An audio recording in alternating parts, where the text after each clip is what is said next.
There are two documents. There's a summary of the FBI investigation into the possible mishandling of classified information. That's a very lengthy document, about 47 pages. And then there's something called the 302, which is what I have right here. It's about a dozen pages.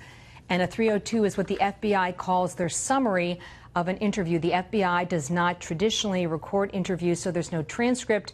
It's a summary by the agents who conducted the interview. And I'm about halfway through the 302. And what you can conclude here is that on the critical questions about intent, whether she understood how classified information should be handled, Mrs.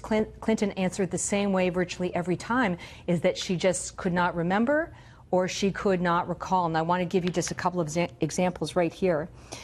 She's asked when she first got her security clearance and whether she carried it over from the Senate to the State Department. And the FBI summary says Clinton could not recall when she first received her security clearance and if it was carried with her from the Senate to the State Department.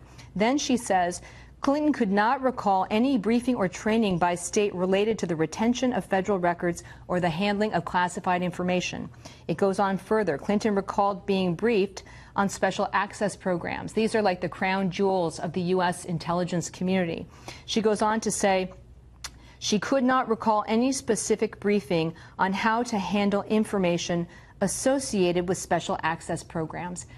And that's a very big problem, and I'll tell you why. Because in 2009, within days of becoming Secretary of State, she signed two of these. These are non-disclosure agreements. One is about classified information, and it provides very specific steps, if you will, for the handling of this information, and then also for special access programs. And when you sign these documents, you are confirming to the U.S. government that you understand what classified information is, you understand what a special access program is, you understand that this is some of the government's most closely held secrets, you understand how it's supposed to be handled.